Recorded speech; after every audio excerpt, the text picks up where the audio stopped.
to the republic for which it stands, one nation, under God, indivisible, with liberty and justice for all.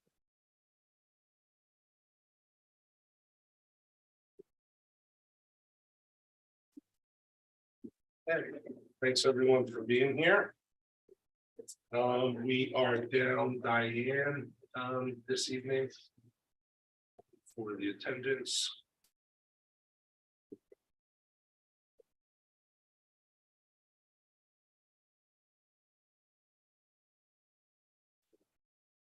Okay. So the school community session, public participation, and we'll get started.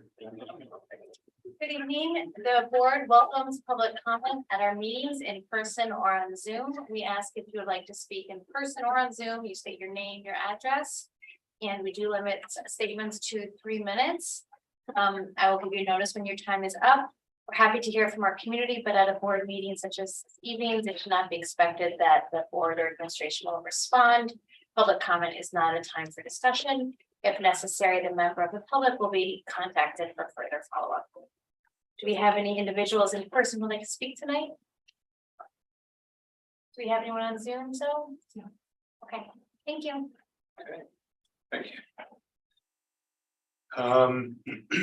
We now turn to our item number 3, Board of Education Student Representatives report. Lucy and Eli, thank you. Yeah, so it's February, not much to report on, kind of a downtime in events at the school. But a save the date is next Wednesday at 7:30. There is a band concert, and coming up we have a 4-day weekend, so it's pretty exciting. I definitely need a break. School's too much. So also recently, the all-girls cheerleading team won the SEC championship, and with their captain breaking her arm the day before the competition. So congratulations to them, a very impressive win. And playoffs are actually coming up pretty soon for every team. It's crazy that the winter regular season is already wrapping up. So that means SECs for a lot of teams, ski teams. I'm on it. I just came for practice. You might be able to tell. But we have practice for the next 2 weeks, then we go right into states. So winter's wrapping up. But not what the groundhog said. And then we also have student entry for their course requests is actually almost over. We were doing an online model this year and it went over really smoothly. A lot of kids were able to easily access it. Those who weren't were just called down to the office, not in a you're in trouble way, but in let's just get this figured out. So pretty seamless. Pretty soon underclassmen will be getting their schedules back. Like, just are these the classes you're sure you want to take, so you don't end up with Mandarin 4 after taking Spanish all your life. On a final note, like Eli said, super short, we just had a free hot chocolate day put on by the student council in honor of Groundhog Day. Awesome. Guys, Anybody have any questions for Lucy or Eli? Do upperclassmen do an orientation for 8th graders coming in to hand? we do. I think there was one 2 weeks ago. Yeah. Barely. That was one for like private school Oh, kids okay. though. So I think closer to the end of the year, we'll have an orientation for all the 8th graders at Polson, but we just recently had one for 9th graders, or I don't even know if it was necessarily 9th graders, but I know it was kids coming from schools that aren't Polson that we're gonna attend hand next year. And I think To students? And yeah, students are volunteer for that? How do you get?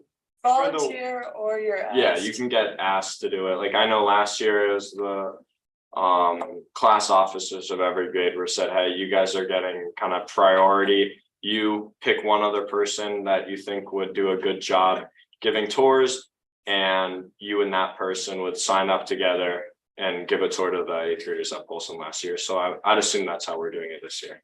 And like Eli said, there's a tour and there's also a kind of question and answer where a few student representatives from hand upperclassmen go over and will answer questions from the incoming freshmen directly. Cool. On that same note, Good. do you guys have to do community service before you graduate? Do you have to do a certain number of hours? It's not a requirement, but I think a lot of kids just do it, if not for the good of the community, Right, college, Right, so it's not a requirement. not a requirement. I know some of the other schools do it. They have a certain amount of hours. Yeah, Yeah, yeah. So this evening earlier, we had our curriculum committee meeting, curriculum and student development committee meeting. And it was at Daniel Hand High School, and we visited the Fab Lab Oh, yeah. makerspace. And I'm just wondering, apparently we are the first school district in Connecticut Think so. that has a certified Fab Lab. And I'm just wondering if either of you can share any personal experiences or things you know your friends did that you know, your thoughts about the Fab Lab. Can you use that? I haven't been in, I've been in there. We went in there, we were giving a tour of the NEASC people. We went in there and Mr. Rice kind of talked about it. He knows way more than we do. He's the one who runs it. But I understand that they have 3D printers. They have like, it's an engraving machine, so you can engrave kind of a image onto like glass or metal or something that you wouldn't be able to, you'd have to like scratch into it. It's a lot nicer than that. And we have computers that you can do all of this editing on them, but I'm not exactly sure the specifics of like specific things people have made. The independent projects, which are now a requirement, so all those students will go through it, but when I took independent project, I took it last year because my guidance counselor was like, we have to fit this in somewhere. But so I missed out on the Fab Lab, but we actually went there for my English class this year. And we were doing all about digital composition and making a manual. So my friend and I started out on the etching machine that Eli just mentioned. We actually broke it for a couple of days. But you guys shouldn't have revealed that, but That's coming out of your salary for this position. so I mean, it wasn't harding on. I don't know about that.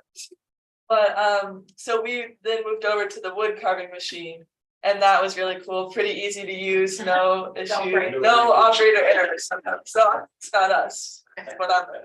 But yeah, pretty cool. I wish I had more time to explore, but just got it this year, so. yeah. Yeah. Thank you. Any other questions for our student reps? Yeah.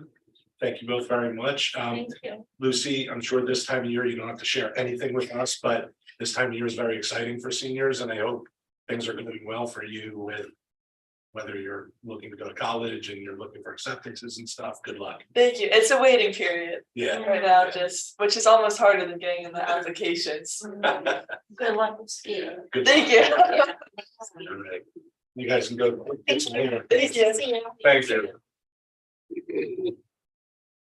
Okay, now moving on to the superintendent's report. Dr. Cook, take it away. Yes, thank you. So a little bit over a year ago, we had asked for Patrice McCarthy to come forward. At that point, she was the legal director at CABE. And since that time, she's received quite a big promotion to be executive director. But Patrice has been with CABE for quite some time, and we're really excited and fortunate to have Patrice join us tonight. And this is our chance as a Board of Ed to ask her any questions about the legislative process. She's going to share a little bit about CABE's work, but you know, we're really fortunate to have that opportunity. And thank you, Patrice, for coming. Oh, absolutely. It's my pleasure to be here. And let me begin by doing something that I rarely get to do, which is present awards. The Madison Public Schools received 2 of CABE's communication awards this year. And these are judged based on clarity of message, image, consistency, readability, and design. And so you received an award for both your website, and I went there to check it out to make sure you were award worthy. And absolutely a wonderful communication tool for your parents and your community. And you also received an award for your renewal plan.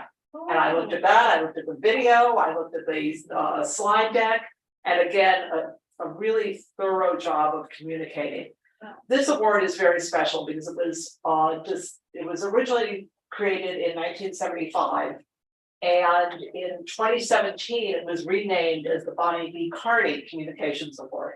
Bonnie was a beloved staff member. Fortunately, we renamed the award for her before she passed away, but she was a colleague at CABE. She worked for the association for 47 years. So it is very special that the Madison Public Schools is receiving both of these awards tonight. Congratulations. Thank you so much. Well, first of all, Patrice, thank you so much for coming and congratulations on becoming executive director. Thank you. I know you still retain your general counsel. Yes. Title as well, so we're not letting you go from that. I do want to thank you for these awards on behalf of our district team mostly and our board. But I want to give a special thanks to Dr. Cook and to Zoe, who teamed up to really do a great job helping us get the referendum passed for the schools project and are to be congratulated. And also to our awesome staff on the website, so which includes communication. So Well deserved. thank you all very much. Thank you. Yeah.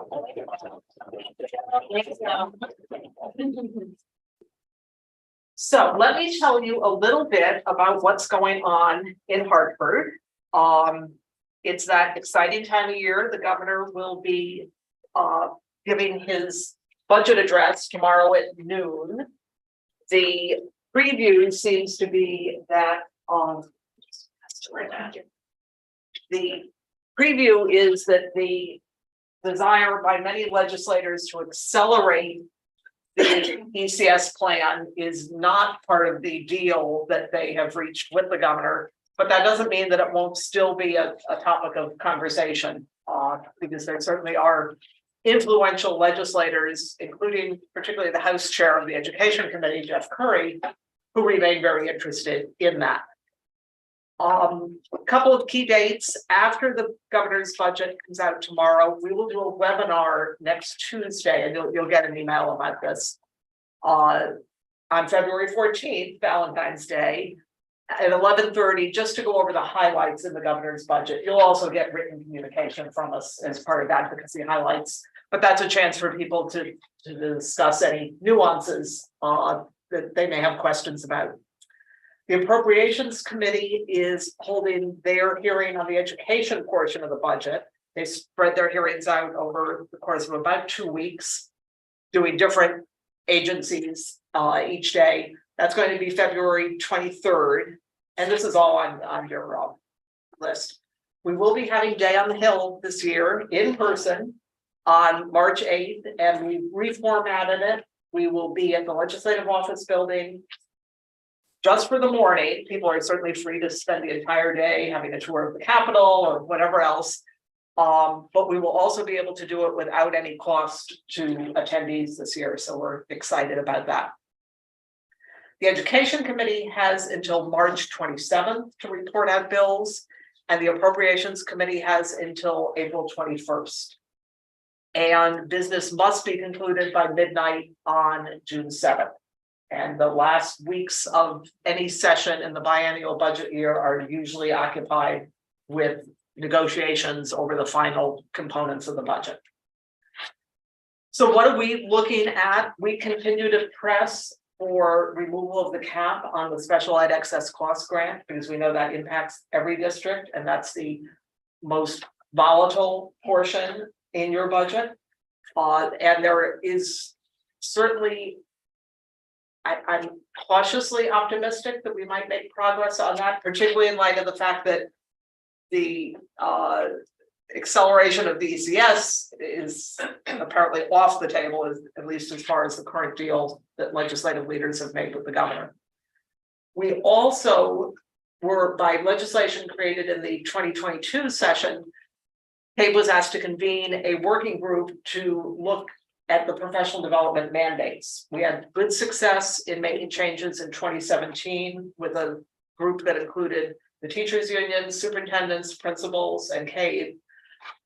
We reconvened and provided our report to the General Assembly in late January. So we are hopeful that some of those, at least some of those recommendations will be included in some of the bills, and I'll tell you, I'll give you a flavor for some of the bills that the concepts the committee has raised. Meaning that there certainly is some place they could fit in these things that we want to have happen. An act concerning various revisions to the education statutes, an act concerning assorted revisions to the education statutes. I'm not quite sure what the distinction is. An act concerning public education in the state, an act concerning schools, an act concerning equity in education, an act concerning special education, an act concerning mandate relief, and teacher performance evaluations. Which brings me to that topic, which there has been a group that has been meeting over the course of the past close to a year now, with superintendents, boards, teachers, and State Department of Education staff, and they have a number of recommendations to remove some of the very prescriptive elements of the educator evaluation and support program and make it much more of a local decision process, and focus on supporting educators. And then every legislative breakfast that we have been to in the past month, the science of reading implementation has come up. Came up again this morning, and there certainly are proponents of keeping everything in place. There are also legislators who are listening to the concept of let's hit pause for a year and figure out how we really implement this in a way that reaches the goal that everyone shares, which is all students reading by third grade, and move away from this much more prescriptive approach that has been put in statute with the department charged with implementing it. Department staff has been very helpful in terms of providing 2 webinars for us. The most recent one is today. And all of our webinars, by the way, are archived on the CABE website. So if we recognize that there is no sweet spot in terms of the perfect time for all board members to be able to listen to a webinar, since they're archived, maybe the perfect time for some of you is 7 a.m. and maybe the perfect time is, I don't know, 10, 11 p.m. But you have that flexibility. So those are the big topics that we see. There obviously are going to be a host of specifics that go into these concepts. So when the education committee starts having public hearings, we'll be getting that information out to you in terms of what will the act concerning schools actually contain, and what are some of the hot button issues that might help boards be able to manage their districts, and what are some of the components that are likely to present some unanticipated consequences. So I'm very happy to take your questions and comments. I'd like to open up the questions, but I want to start with one, because I've been following with great interest the K-3 reading matter, and from what I'm hearing from you, it sounds like potentially there's a bit of a shift. Initially the emphasis was placed on go ahead and apply for a waiver, right? So that you don't have to use one of the 5 or 7 commercial products that were required under the one size fits all plan. But it sounds like now because the question I was going to ask you was, is there any indication that that's going to be a real waiver now that we've applied for it? But it sounds like it may be shifting more towards potentially putting the requirement on hold altogether. We're advocating for that, but everyone should apply for their waiver that wants to pursue a waiver. Absolutely. I will say this in the webinar today, when asked what the waiver rubric will look like and how many people will be available to review the waiver requests, because I don't know how many pages Madison's waiver is. 600. Okay, well, that you may be at the high end. I've heard anywhere from 200 to 600 pages. So even 200, then that includes data that has to be reviewed. They don't have the waiver rubric ready yet. And that is not to cast any dispersion on the State Department of Education. They have 114 staff people in an agency that is authorized to have 275. The state hiring, it is not that they don't want people, the state hiring system is presenting real obstacles. So I don't, the legislature gave them this job. And now they don't have the staff to get it done. And who could have seen that coming? But anyway. All right, any other questions? So I would just add to that, there are districts I know that are waiting and expecting that there'll be a year. We just didn't feel that was the right tact.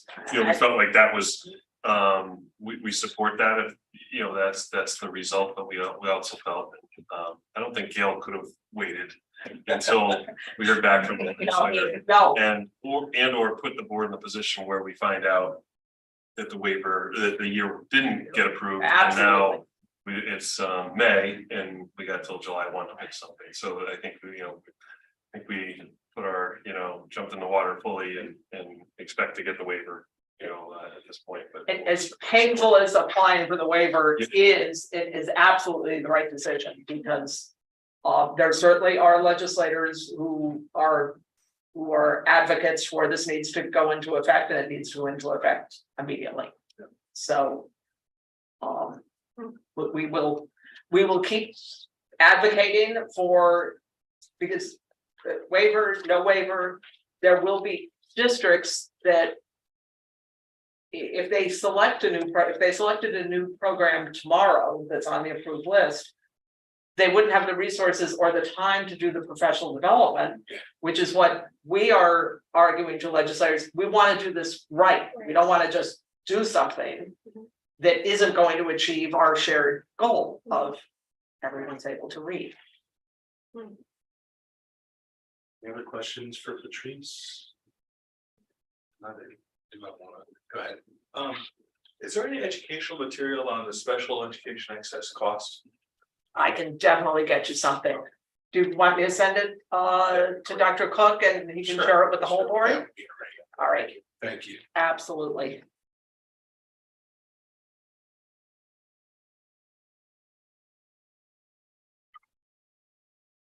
So another thing that we've been interested in here in Madison for obvious reasons is the reimbursement level for school construction projects. And we understand that there may be a bill or there's a concept bill or something about potentially increasing the reimbursement rate or percentage across the board, but with equitable principles attaching, which we're cool with that. You know, we understand that Just get the cities bottom need up a little to bit. get more money, but yeah, but our floor is really low and we're at the floor.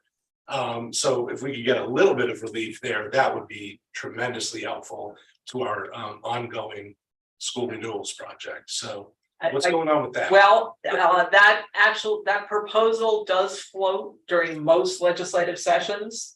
Ever since the reimbursement rate was reduced a number of years ago. I am not particularly optimistic about that, but when the opportunity arises, I encourage you to advocate for it. Especially under the concept of, but let's raise the sliding scale. Let's move it, the whole thing up by whatever the percentage amount is that the legislators can negotiate. Thank you. Any other questions? in talk of extending the HVAC grant or having another round of HVAC grant. And I do think that will happen. Yes, they just released another round of the school security grants this past week. So there seems, those generally aren't announced all at once. It's sort of stretched out. So look forward to more good news coming. Okay, good, because in addition to building a school, we have two major HVAC Renovations, yeah. projects going on, so that will help. Good. Another thing that I know is another legislative priority of CABE and CAPS is trying to assist districts and boards with attracting new educators because there's a lot fewer people are going into the field and there's a dearth of new teachers out there.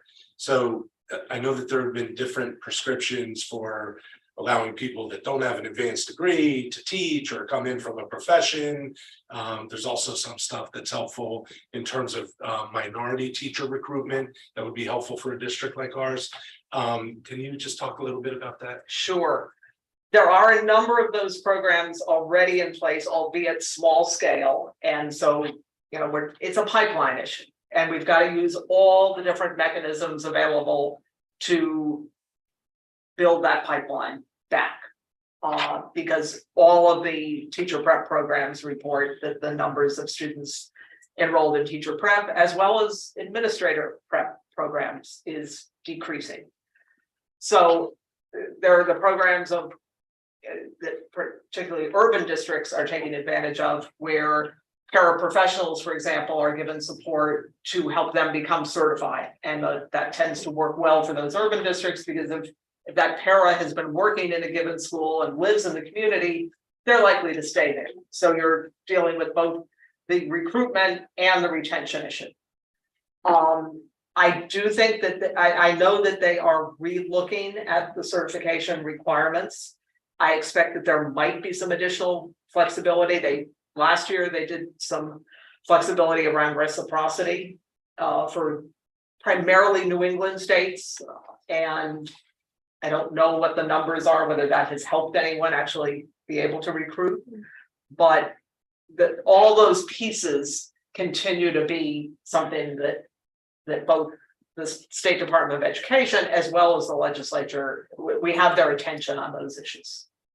Yeah, and it's a tough situation because we need teachers to fill classrooms. At the same time, you don't want to mess with standards and have, I mean, it turns out, I guess scientifically, the single best thing you can have in terms of teaching kids effectively is an awesome teacher at the head of the classroom. So yeah, it's difficult times. Yeah. And we support CABE in trying to find reasonable methods of expanding flexibility there. Right, and that absolutely is a balance. And then, of course, the final decision is, you know, your local hiring practices. So you make judgments about, and Dr. Cook makes judgments about, well, does this person have the appropriate background and experience to be an effective teacher, to be the awesome teacher? Yeah. So what you're referring to is sort of the teacher residency program That's one of them. Right. Yeah, that tends to be that's a, the most expensive program, which is a barrier for many boards, particularly again when you're talking about trying to get more than one or two new teachers. So the other piece is helping people. And every time there's a survey that says lots of teachers are very dissatisfied, and yet we heard this fall, for instance, from a number of superintendents who said people came back more energized, happy to be back in the classroom, enthusiastic. And so we need to keep getting that message out as well, because who would want to, what 18-year-old would want to go to college to prepare for a profession that the headline says everyone's unhappy?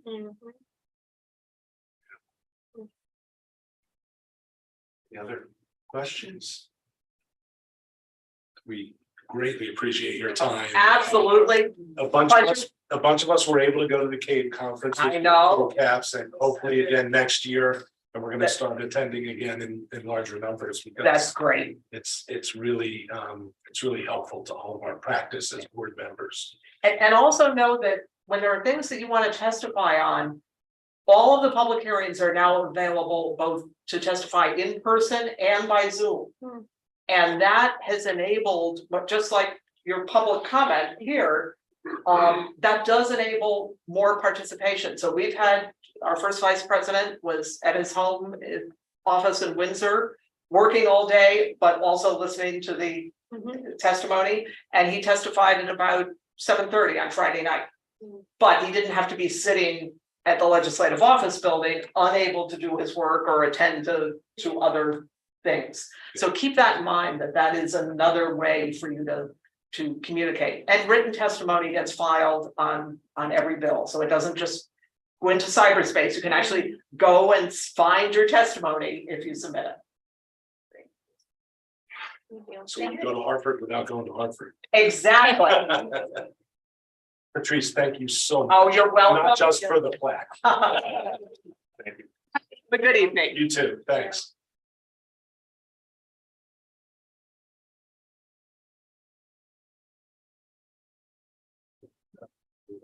Yes, so our next item is presentation of our accountability report.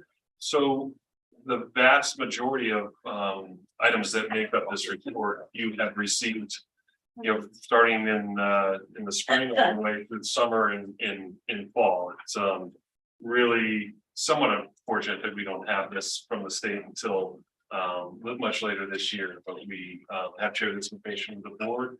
And Gail and I just wanted to kind of do a relatively quick high level overview. I think the majority of the work and focus has immediately gone to our school development plans, and we've presented those to you, and as well as the district development plan. So that is really built off of the the results that you see in this report. It's unfortunately, like I said, it's a little bit later that we receive it than we'd like to. But with that said, I'll turn it over to Gail, and I'll move to a spot I can help her out with. And this will be probably pretty familiar for many of you. A lot of the same information that you've heard before, but I always think it's important to hear it again. Off in the bottom left-hand corner, you'll see that this data is available at a public website called EdSite from the Connecticut government. And it's got just more data than you would ever imagine. So this accountability report is from the school year 2021-22. So it's all data from that school year. So the accountability index is calculated using a composite of multiple indicators from 0 to 100. And these scores place schools into categories ranging from a scale of 1 being kind of the top category and 5 being the bottom category. School districts in categories 1 through 3 are based on values and cut scores, where school districts that are in category 4 are based on kind of penalty drops. And so are school categories 5. So I'll go through a little bit more of that. The accountability index is, I'll just kind of walk through the columns. So if you look at the green indicator at the top of that page, you'll see that it's looking at a student's scaled score to an index score, which is kind of technical, but that's how that index rate is calculated. And then the state establishes a target, that's the gold box and that gold column, and it's for all schools and districts statewide, and whatever that indicator is, so the state sets that target. And then you earn points on the relevant indicator for the district. And then it shows you the maximum number of points possible on an indicator is that purple box. And then it shows in that red tag is the percentage of the max points that you've earned as a district. And then that last column is the state average of points on performance. And off to the right-hand side, indicator number 3 is looking at the participation rate for every subject for all students, and also this subcategory called the high needs subgroup. And the high needs subgroup is students who have are English language learners, have special education needs, or are on free and reduced lunch. So those 3 categories are collapsed, and it's called the high needs subgroup. Any questions on that so far? So I mentioned that schools can drop a level. So you can go from level 1 to level 2, or level 2 to level 3, or level 3 to level 4, for any of these reasons. If you have a group or a subgroup that drops below 95% participation, then that can drop you a level. If you have what's called an achievement gap, So they look at the scores of students, all students, compared to the high needs subgroup. And if that achievement gap is different than the average statewide gap, then that is called an achievement gap. So it's 1.5 standard deviations, if you remember your steps. And then the other drop can be for a graduation gap. So this chart is kind of the tell-all for all of the slides that follow. So if you look at the last time the accountability index was calculated, it was in school year 2018-2019, pre-pandemic. It has not been recalculated until this past year. So all of those years in between had no accountability index. So if let's start at the left-hand side of this, the 2018-2019, you could see the overall scores for Daniel Hand, for Polson, for Brown, for Ryerson, and for Jeffrey. And you can also see the initial categories for each one of those schools. The 1, the 3, the 2, the 1, the 2.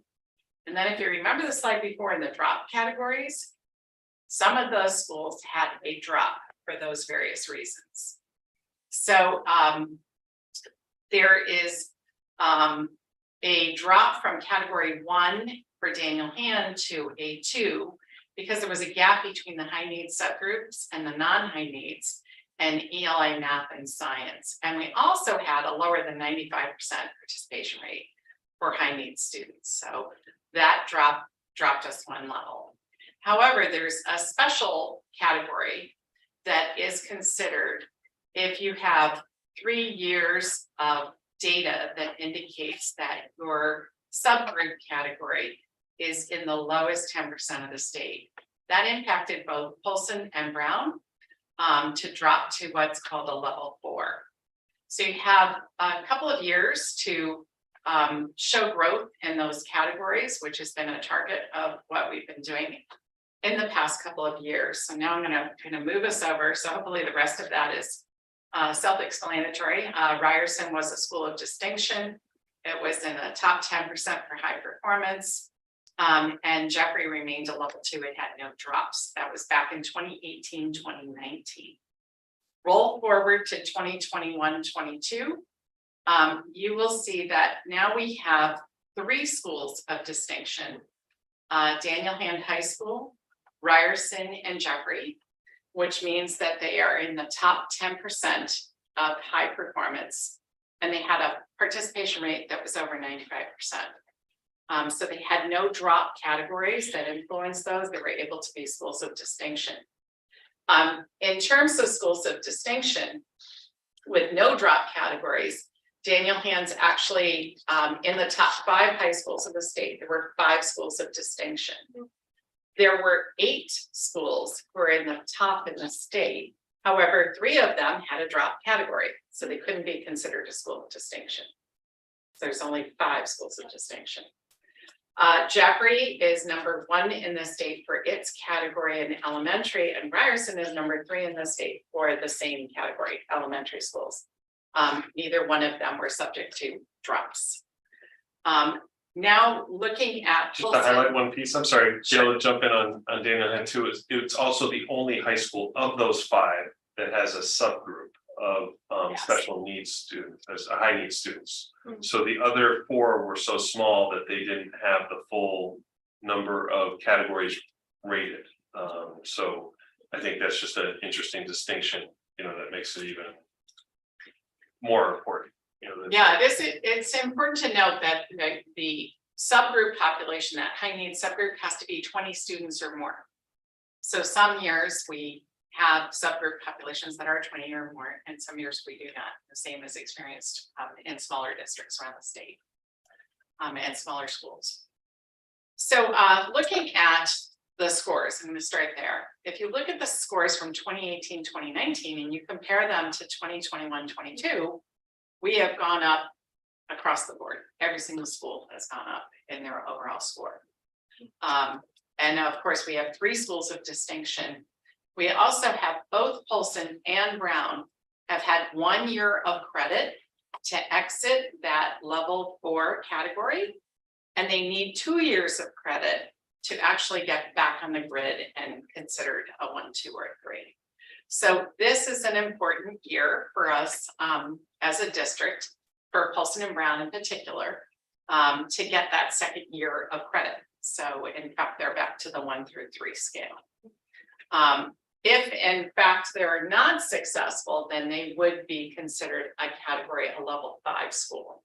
So they need that additional year of credit this year, or else they would be a category 5 school. But all indicators are positive, and I will say that both schools have extensive plans that they've gone through with both Dr. Cook and myself. And they are all hands on deck. And they're actually looking across the board, and so are all of the schools, at things that we can improve it. So we're not taking for granted, you know, that we're doing really well in math, so we don't need to pay attention to that. We only need to pay attention to ELA, or we're doing really well in ELA and we don't need to pay attention to math. And for the first year this year, science will also be considered for growth. So of course, my science teachers are also paying attention to that. Not to mention PE teachers as well. So I just want to share this particular slide with you so you have a better understanding. If you look at the pink boxes, and this is kind of complicated, so I'll try to explain it to you. But if you look at where we flagged pink, that's where we did not get the year of credit, and where we flagged white, and we do have a year of credit. This is 2020, 2021. We took the tests, as everyone did around the state. However, the state filed for a federal waiver saying that they didn't have to use the accountability index. So therefore, it was not a formally calculated year. We still did our district calculations, so these are not formally reported state sanctioned scores, but according to our calculations, we did quite well in 2020, 2021, and we would have earned the second year of credit had that been considered. And that's in our estimation and our opinion. Dr. Cook and myself made a couple of appeals to the state level to consider those as credit years. And we were not successful in that appeal. So therefore, that's why we're looking for a second credit year. But important to note that both schools did very well in those pandemic years. So I'm sorry. Yeah. Can I just posit a summary, and you can let me know to the extent it's right or wrong. Okay. We ended up on the list Mhm. for 2 of our schools, largely because in English in one of the schools and math in the other, Mhm. we either did not have enough participation among our high needs students, or our high needs student achievement gap on the testing was such that we got like a demerit, right? We got. So participation wasn't the thing Okay. that made us a level 5. It was actually that our high needs subgroup, so that N of 20 or more students, actually performed very low in the state, in the lowest 10% of the state for sequential years. However, the participation rate is important to consider because the attitude of many of the students were reflected in very poor participation rates, especially in our middle schools years. But also it wasn't a focus part of the district. So if you've taken a look at the Smarter Balanced Assessment, if you put your hands on it at all on the practice test, it's a very specific instrument. It doesn't translate well into any other computerized system. So if in fact you are not having any experiences for students within that test, they are not going to intuitively be able to show what they know, is what we found. So very quickly, we did a little action research for a couple of the grades, exposed them to the way that the test is constructed, and they were able to show what they know. But it's not intuitive. I don't think anybody at the state level would disagree with that statement. So that is something that we are mindful of. especially with kids who struggle with another language or they struggle in learning, that we have to be very clear about how they can show what they know in these assessments. So I think that was a disadvantage for our students prior to this time. Okay, so the Smarter Balance test, which is tested largely on computers, right? All computers. It's all computers and there's different ways of navigating the questions and answers in multiple different formats to navigate. Yeah. We were finding through our internal research that once we gave our students, we're not teaching to the test, but once we give our students a very brief kind of primer on the way the test is proctored on the computer and what they'll encounter physically on the computer. Our students were able to perform better because they were not grappling with trying to understand the navigational aspects of the test. Is that basically what you're saying? Yeah, they were able to have enough experience to show what they know. And when they showed what they knew, even though 1 year didn't count because of COVID, our students performed better and would have been a year that would have pulled us out of that lower ranking if it counted In our district estimation, in our district's estimation. not official. Yeah. Data from the state, yes, that's true. All right, and then, and if I'm correct, then the way it works is once you have a lower score, you have a 3-year period to dig out of that. Yeah, so if you're in a category 4, you have to demonstrate 2 out of 3 years that you are above that 10% threshold with your subgroup population. And So we have 1 year credit for that, we need 2. we have 1 year actual credit because last year counted. For one school, it was the year prior, Okay, and for the other school, it was last year. okay. And in our estimation, but I mean, we're not fudging it, in our estimation, fairly objectively, had that 1 year counted, the COVID year, we would have been out of that category altogether for True, both schools. that's accurate.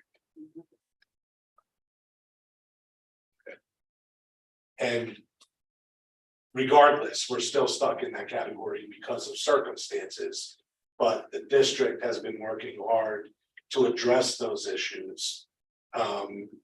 And to raise the scores in math and ELA. Yeah, and I think as a rule, you know, this configuration of the subgroup category is a combination that we need to be mindful of, you know, and make sure that we're servicing those students to reach grade level expectations as much as any other student. So I think we have to be, you know, very closely tracking, which we do in multiple ways. This is one measurement, you know, our other measurements show progress for students and students are making progress. But in this particular instrument, they're not showing as well as we think they should. Yeah. So I'm looking at the average Olson line. Yeah, So am I reading this right? That for ELA, 38.1, it went up. It went up again, and then it went back down again, yes, quite a that's bit. correct. Okay, Mhm. and then same thing for average pulse in math in the next box. Yes, So that it could take us longer. well, And- actually, the highlight, so Polson was considered a focus school for ELA only. So the Not for math. math issues don't count. So math, Provide if us- you had 3 years in a row of low performance against Oh. the state, then you would be in that category, but we haven't flagged pink in anything at Polson in math. Okay, so the trend is not, it's not so much that we had that 61.2% here and then it went back down, but so it's not a steady downward trend. That is the issue. Right, so it's really looking at the state threshold of the bottom 10% of the state, which Got it. is in there. And that's how it's gauged, whether it's pink or not pink. I understand. So there's the other thing is that you look at cohorts too. Yes, yes. So if you look at 2020, 2021, and you look at math and ELA at Paulson, they both scored higher, Yeah. right? And then in 2021, 22, they both went down. Which you could wonder hypothetically if it was a cohort. And that's like that piece. presentation we had earlier. Look about that Yeah, cohort. yeah. Got it. But in all fairness, if you're flagging a bottom 10% in multiple cohorts, then you need to wonder Yes. what is going on with that. And so that's what we're actually paying attention to Okay, and taking action on. okay. Thank you. So then, this just recaps some of the things that we just talked about. So it just really is, just kind of a combination of all the discussion points that we had. And that science is beginning in school year 2023-24. So, something to consider going forth too, as we're looking at accountability indexes, is right now our elementary schools are accountable for achievement, but not for growth. Because the kids start taking the test in grade 3, and then in grade 4 is the first indicator of growth. But our growth index in grade 4 last year was fantastic. We were up near that top quadrant in the state. But as we reconfigure to be a K-5 building, we've got 2 elementary schools that are going to have 3 years worth of testing data, as well as Paulson. So this is just an overview of everything and what it looks like. If you take a look at the elementary schools, there's very few indicators that they actually get scored on. They only get scored on really 2 main factors, and that is the standardized test, and it's also chronic absenteeism, because they don't have growth and they don't have all those other things. So as the buildings get more sophisticated, you have more indicators that they're judged on. And there's Jeffrey right along with them. Again, Jeffrey and Ryerson were top scorers in elementary schools for the overall index. Brown School, one of the things that now you see entering into this is not only the idea of growth, but you're also seeing the physical fitness test, which again is a very particular kind of test. And we were taking the fitness test in a very succinct period of time. Dr. Cook knows a lot about the fitness test. Thank you, Dr. Cook. And has been able to, enlighten us that we can give the physical fitness test, multiple times, components of it, you can increase your score. Because we know Madison kids are really fit, they're very athletic. So we know we can increase our physical fitness test scores as well. And here you can see Paulson's accountability index. And you can also see, see that bottom right hand column is the participation rate, right? Yeah. And you see that 94.7. So 94.7 has to be 95. That score went down to 94.7 because of the elimination of one student who's considered high needs. So that one student was the tipping point to be 95 to under 95. So they really encourage all students to participate. And then, of course, here's Daniel Hand.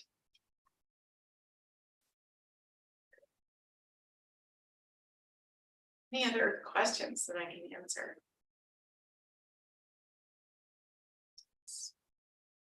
Like every time I understand it a little bit better, It took me many rounds as well.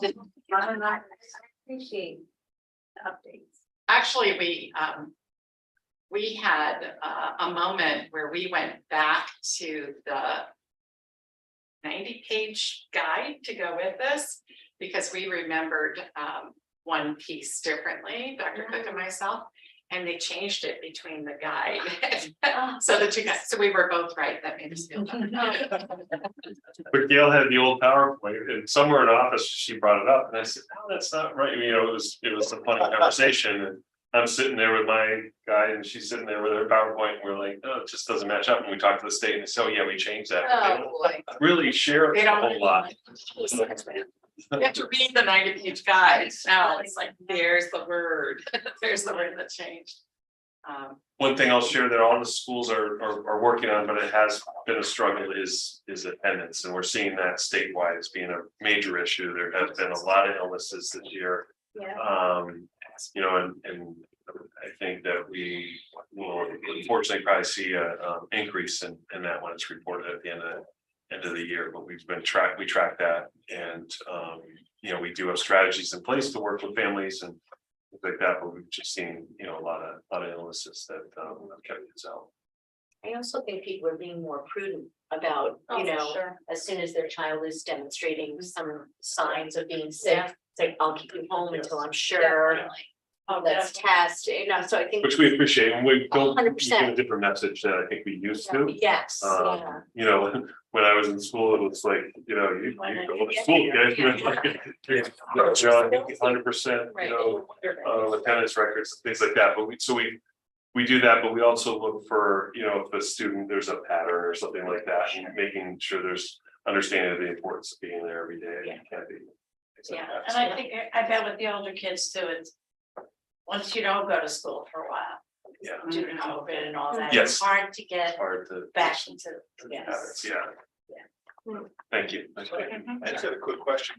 So outside of the index score itself, the composite index score, is there any, is there any metric or indicator there that doesn't tell us something we don't already know about our students? Wow, that's such a good question.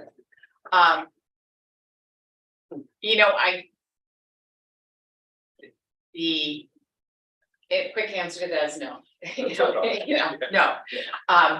It's so specific to the instrument. It's so specific to the instrument, and you know, I'll give you an example of that, the science test, you know, so our teachers all took the science practice test, and you know, they're answering the question correctly, and it's to draw a line from this item to the multiple items over here and which one goes together. If you don't have the line stretched over and exactly touching the other item, it is not counted. So it's things like that trip us up, because we didn't say to kids, you have to touch the thing with the line, because you have to practice that particular skill. So, you know, it's a give and take with how much time you take from instruction to say, do the line thing. So, yeah. And draw a straight line. Touch. Yeah, I would like to ask only because I think it's the most responsible thing to do is if maybe the curriculum committee can, you know, work with you, Gail and Craig, just to kind of keep an eye on the pulse of what we're doing directly to pull out of that, which we know we have evidence we're pulling out.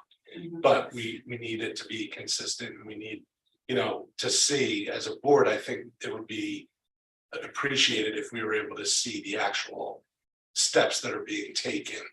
And I think the best to address this, and I think the best place to do that would be in the curriculum and student development committee. And you know, just be part of the report out next year or something like that. Thank you. Steve, you have a problem with that? I normally don't have a problem with that, I absolutely support it, you know. I mean, you can look at the testing instruments and whatever. You know, I think we're safe in saying, you know, from the perspective of board, it feels good to have 3 schools that are schools of distinction. We also leave and go, we have 2 other schools that need to be on or close to that list. And, you know, there are certainly some explanations for why they are on the list.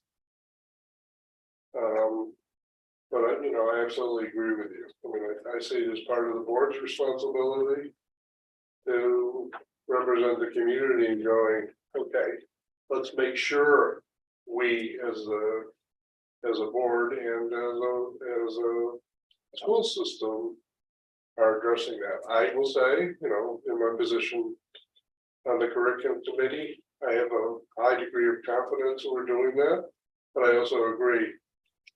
There's nothing like seeing evidence. Surely. Thank you. Yeah, and thank you, Gail, and Dr. Cook for kind of boiling it down and finding a way to put it in digestible terms for us, because it is, man, that stuff is dense. So, thank you. Sometimes I think the density of the methodology gets in the way of the progress.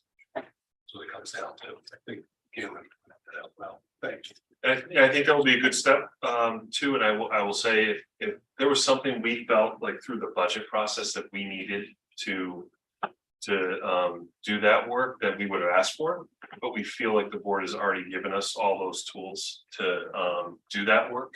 You know, so there wasn't any magic like we need to add an interventionist to this area. We did make some shifts and we did increase staff member was 0.8 full time. So we're happy to share that. I've shared, you know, that the board that we were doing that work, but I think that there wasn't this, you know, magic piece or this major piece. The board has supported, you know, all of our work with SEL and our work with interventionists at the early grades, which is really important.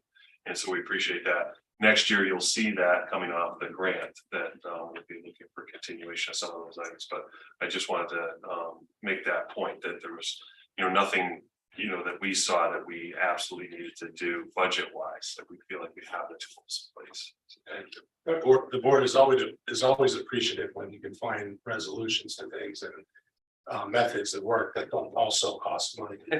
So thank you. I would add the other dimension, but you know, part of what we're measuring is the progress of high need students in a small community. I mean, that's a very generic term, high needs. But in a small community, those high needs can be high or they can be moderate. It's just a luck of the draw in terms of the depth and the complexity of the needs of the students we have. So, you know, some of those students are far more difficult to make progress with than others. Just a reality. Doesn't mean, you know, we don't pursue it, we don't find ways, but, you know, the data reflects a very broad range, particularly when you're dealing with high need students. And also, if you're talking about a percentage of the student makeup, you know, in a smaller district, a smaller sample size, that, like, you know, Gail pointed out, a one student swing can make a huge difference, whereas in a larger town or city, you know, that might be 30 or 40 students that would make up that percentage shift. So it's, yeah, kind of the luck of the draw. And I absolutely honor and respect and support your statement that we have a duty to support all of our students and see that they're learning well wherever they are and however we can. So it's a good point. Any other questions, comments on that presentation? Well, thank you very much. It's a good exchange there. Any board member comments? Board member comments? No. Audience response to information presented. Is there anybody online? So. No. Okay. So we have our board of selectmen liaison report now, and Scott is unable to Scott Murphy is unable to be here because he is at his liaison meeting for Madison Youth and Family Services, but he did send me, if I can, he sent me a brief report that I can read into the record. Scott said there's minimal updates. There was a town meeting on February 1st that included strengths, challenges, progress on policy and operations and on budget trends. It included discussion of the capital plan, the debt profile, capital improvement plan, and the Madison investment plan.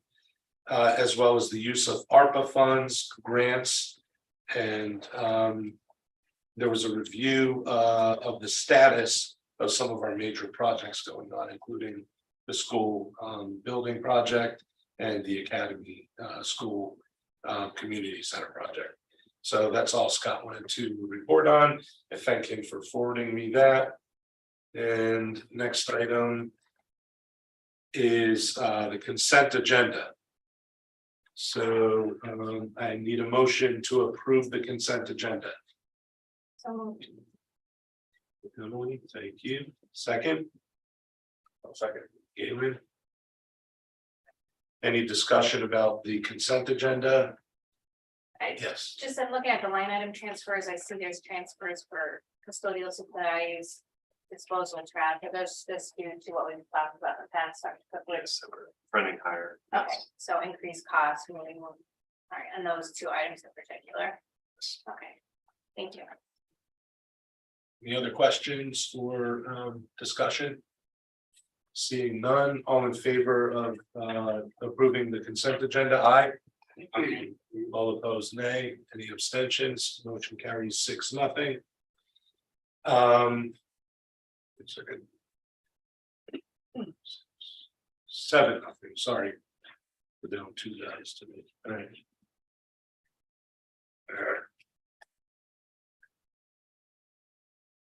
Motion carries 7-0. All right. Thank you. So now, there are 2.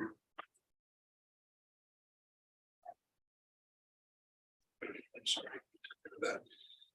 Board committees and liaison updates, the curriculum and student development meeting. I know, Steve, you have a report on that. Yes, we met this evening at Daniel Han High School. We had one item on our agenda, which was a presentation on the Fab Lab and a tour. And I was happy to say we were joined beyond the committee of Kathy and myself, Diane, Emily, and Seth. There were a number of faculty members that were responsible for both the development and implementation of the Fab Lab, as well as students as part of the presentation. Fab Lab being short for fabrication lab, and a model that is really an international model of creating a variety of stations with different equipment such as 3D printers, CNC machines, sewing machines, laser cutters, any variety of things within the labs that become accessible to students. This was a concept that was largely generated over the course of a year by faculty and has been in implementation for 6 months. You know, the energy and excitement from the staff and the energy and excitement from young people was palpable.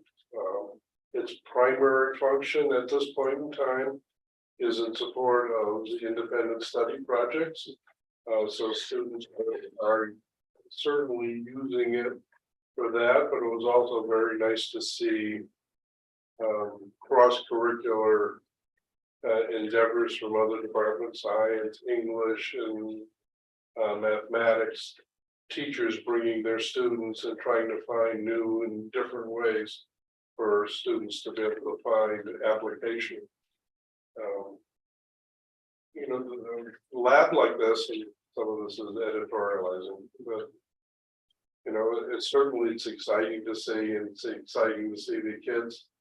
But you know, I mean, my feeling was not to get lost in the glitz and the beauty of these things that the kids are doing, and really hang on to the larger concept. The kinds of things I saw there today was a continuum where students started using CNC machines to learn how to program. And that's a CNC machine is basically a computer talks to a machine that cuts out a variety of materials generally would, to create very precise pieces of a project.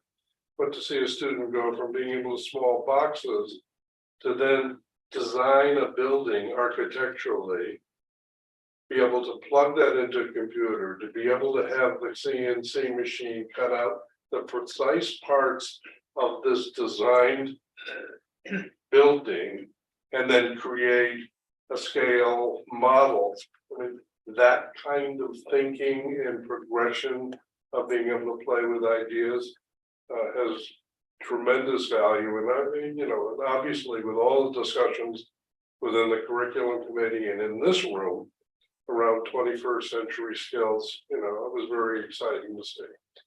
Also editorializing from my perspective, and I know some of the other board members, because we talked informally after the tour.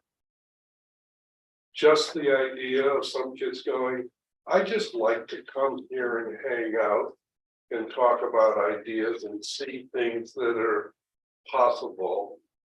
You know, in a high school setting with all the pressures of things of performance, to have a space where young people can just go, this is a safe, good, kind of exciting, stimulating place to be. And I just come here because I want to be here. For me, did my heart well. So, you know, I encourage other board members that are there to add their comments. I look at it in the context of, this is the beginning, folks. You know, in talking to the faculty, they're going, you know, the challenge is not getting kids in here. The kids want to be in here, and they, you know, as they learn about, they come in. The challenge is, how do we get the faculty and others to understand its place? You know, that tech folks not be challenged that they're going to lose their job, or, you know, that this is part of the learning experience. So I look at it from the standpoint of, you know, I've seen these before. This is a small space, it's set up nicely, but from my perspective, it's just the beginning and something I would hope to see over time that the board supports as it is unfolding. You know, that when we encourage kids to do independent studies, that we then give them what this is, which is the tools to truly explore things. You know, talking to a senior goes, I'm creating a nautical chart that has electronic lights that show the buoys and the places, you know, in Long Island Sound. What a beautiful idea. Isn't that great? You know, then he's, you know, I'm talking to him and goes, you know, and then perhaps maybe we could make it, you know, on a plastic so it rolls and you can pull in GPS so that if you have this chart in your boat, it'll tell you where you are and the buoys will light up. Amazing. That'd be great. You know, that's learning, that's entrepreneurship, that's creativity. You know, and I'm quite frankly, you know, proud that this district is taking this venture. And it was a great meeting. And we ended at 6:30. End of report. Thank you. I will say that we learned tonight, to our chagrin, during that presentation, that the teacher that came in a couple of years ago, Corey Rice, who had a special like master's level certificate or something from MIT in Fab Lab, whatever it is. That's where the Fab Lab originated. Yeah. Yeah, and he came in, and it was very exciting, and he helped to launch this program here, and his wife got a promotion, and they're going to be moving to Ohio. And so we're going to be losing him, sadly, but you know, it's kind of like we're very privileged to have had him here to bring the zeal, the energy, and the capacity to build it the right way and set it, you know, set it off. And you know, there are 3 other teachers who were there that there's the librarian who are very involved in it, and they're doing it, Michael Kiefer and Diane. Floyd. Where Dawn Fiorello is the librarian, yeah. They, they're taking over and they're learning and they've learned a lot. And Michael Kiefer is taking a class to help him advance his practice in that regard.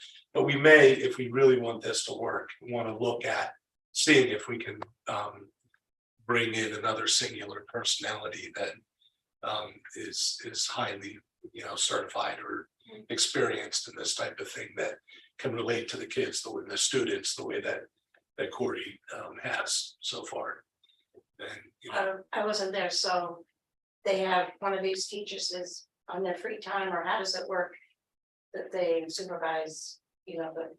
So Corey Rice taught some independent studies for us. And so that could be placed anywhere throughout the building. And so as the board remembers, when we talked about this a year ago, we didn't know how we were gonna staff it. It was kind of like, if we build it, they will come and we'll figure this out. And so Gail worked very closely with TJ on this, and then we came up with this situation where Corey would be placed in there when he does his independent study. So even now that he's teaching more science, he's out of the Fab Lab a little bit. So that's even had some impact. But we have other staff members in there. So it's kind of as they're doing other things, because as Stephen said, students aren't scheduled in there. They choose to come during a study hall, during lunch week, or before school, during their independent study. So So you have to have something.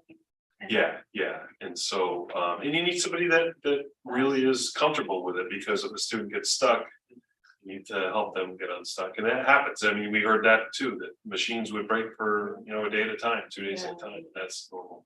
But yeah, I think it's we're excited how fast it's come along in 6 months, but we know we're just scratching the surface of what it could be for the school.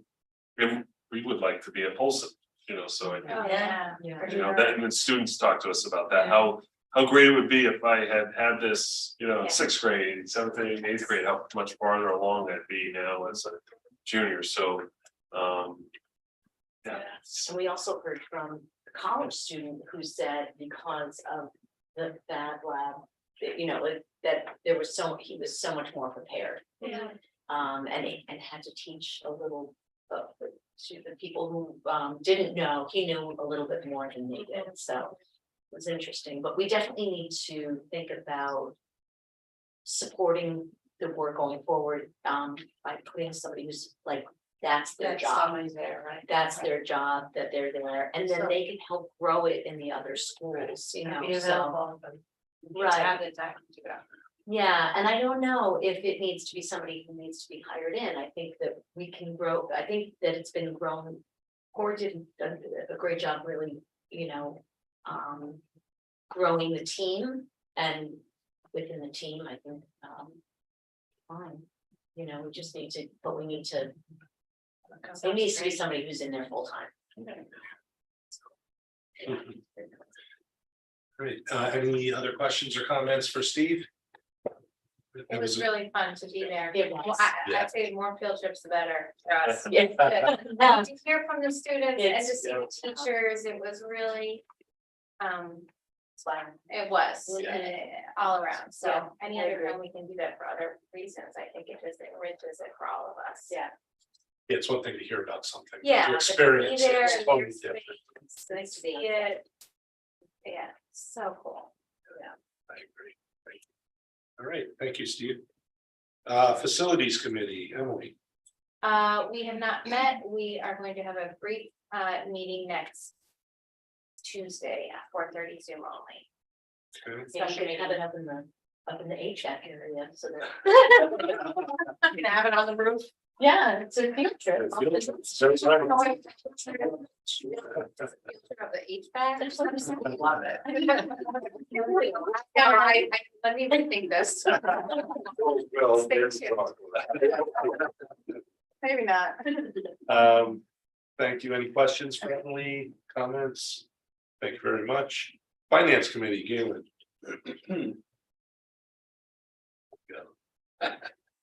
We did not meet. Oh, my God. You have to read that. I was Thank you. Any questions for that? No, okay. Personnel Committee, Marie. Really wish I had gone to start to do the same thing. Yeah. We have not met since. Thank you. Policy Committee, Diane is not here. She asked for us to just go over briefly the policies that are up for a first read, a second read, first read, sorry. First read and those. Yeah, I'm right here. And you know you do. Okay, thank you. Oh, they're on here too. I'm sorry. Never mind. Okay, so policies that are proposed for rescission or for first reading. I guess the ones for rescission are policy 5060.1.1, travel and exchange programs, admission of exchange and foreign students. Policy 5060.3.1, reentry to school. Policy 5080.4, exclusions and exemptions from school attendance. And policy 5090, student rights and responsibilities.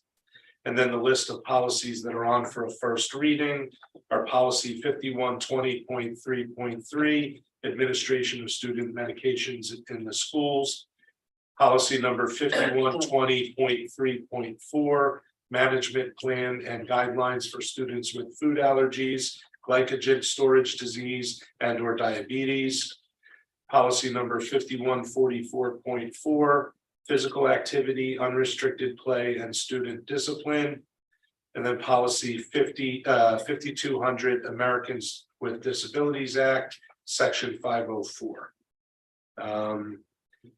If there are any questions on any of these policies, either Maureen or Dr. Cook can field those questions as needed.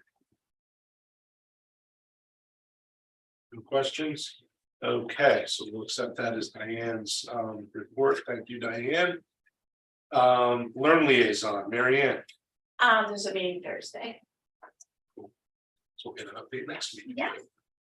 And while you're in the spotlight, Town Marijuana Advisory Committee. Yes, we had a meeting last week Oh, exciting. via Zoom. And there were 7 of us there. And we just went around actually and talked about our feelings about having a dispensary here in town. And bottom line, at the end of each one of us saying how we felt about it, it's about a half and half thing. And what Bruce Wilson suggested is bringing it back to the town. And that they will have a referendum. And hopefully the referendum will be the same day as our budget meeting. And we'll see what the people want. I mean, honestly, I don't know how else it can be done or not done here in town if we don't let the people in town. How do you, I don't know if I've asked her how you all feel about that. Well, a dispensary in town is different than, and some of the concerns that I had were, are there ways that we can contribute to the debate along with maybe Madison Youth and Family Services to try and keep youth in our schools from utilizing illegally underage, the legal pot, Absolutely. which is very high strength and causes depression and other issues and that sort of thing. But So, there are representatives from. Yeah. From youth and family there. And I think, again, bottom line is, it's our town. And I think the town has to be the ones who mayors are yaying.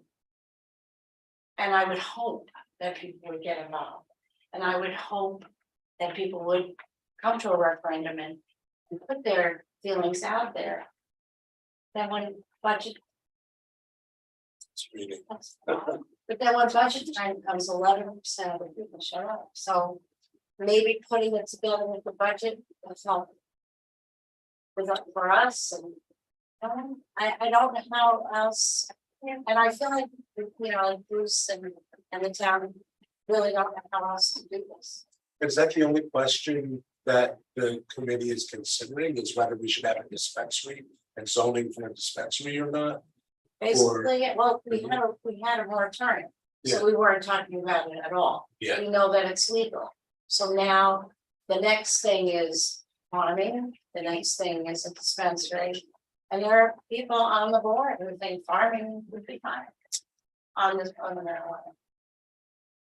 Bring money, enjoy, I mean. It's a really. So once it was legalized in the state, then it became an issue for everyone. So we have to be real smart about what we do. Yes. I would invite any Board of Ed members who are interested to kind of do your own research on whether you think, whether you think or feel that this would have a direct bearing or an impact on our Write an student editorial, population. yeah. And share that with Mary Ann and share it with the whole, Send it to a source. the whole board and maybe. Call have the a selectmen's voice. office, call our selectmen, we need, as a matter of fact, Bruce had asked, for people to finally send some letters in or give some information. And we got like 2 letters in favor of it and 2 letters, that's all, 4 letters. And 2, The letters would have to be individual opinions, Yes. not. Yeah, I was gonna say, I think it would be good for the board to have a position, an official position, which would be the collective Yeah. determined decision. Whereas each board member, if they Could wanted say to have a how different they feel. opinion, could write and just express that this is my own opinion, my Right. personal opinion. But, I don't wanna put you guys on the spot. And I don't But either, but I Do you have just, any initial thoughts, or do you wanna also look into it and have a report back to the board, what you feel might, What I would say as a superintendent, I would prefer not to have one attempt. I think there could be issues for our students and it'd be better not to, but I also recognize it's a town decision, but someone said yes or no for me, it would be no, but I think we have to do the work regardless though, because if, I've seen through local papers, there's going to be ones in towns that are very close drive, so Right. we have to be ready for for working with our youth, and we already do, but I think we'll need to do even more. all right. now any just other- get back to sorry. me if you have any. concerns or- Yeah, and we will, I think we should, as a board, consider having, a board opinion on it that we can express. I would, I would be in favor of doing that. I would too. My position on it is. A dispensary is about convenience, access and convenience in the local community for something that is legal. From the standpoint of a board and a board that represents young people, I don't want to make it any more convenient. And, does that mean people are gonna have difficulty getting it? No. But I don't, personally, I don't wanna send a message, our young people are struggling enough. Not something this community needs to support, from my perspective. Okay. Yeah, let's take it up as a, it's a concept and. It sounds like maybe we're in favor of pursuing a board position and making, like taking an action item. Yeah. On a board position at some point. Okay, thank you. Thank you. Thanks, Mary Ann. All right, so action item number 11, I need a motion to approve the donation of $4,000 from Ryerson PTO to Ryerson Elementary School to help offset the cost of student field trips. So moved. Second. Emily, seconded by Kathy, thank you. Any discussion on that? Thank No. you. Field trips. Oh, yeah, awesome. Thanks, Ryder. They're back. Yeah, exactly. All right, all in favor, aye, of accepting the donation. All opposed, nay, seeing no abstentions. 7-0, motion carries. Thank you. Action item number 12. I need a motion to approve the minutes of the January 24th, 2023 Board of Ed meeting. So moved. Galen, Second that. seconded by Emily. Any discussion, any edits? Any Diane's questions? Yeah. Any questions? She's not here. But she's watching, so be careful. Yeah, any, no further discussion, all in favor of accepting the minutes? Aye, opposed, nay, It's any abstentions? Motion carries 7-0. And any discussion on future agenda items, any recommendations or requests for a future agenda item? Thanks, Robert. Okay, meetings and dates of importance are attached, unless anybody, I always learn, usually from Diane, that, there's some date that's wrong with it or something, so. They'll let you know. Yeah, all right, let's assume they're all right. Okay, I need a motion to adjourn. Emily, seconded by. Second. Okay, thank you. Any discussion, all in favor, aye, Hi. opposed, nay. Abstentions, motion carries 7-0. We are adjourned. Thank you, Kathy. Thank you. May 6th.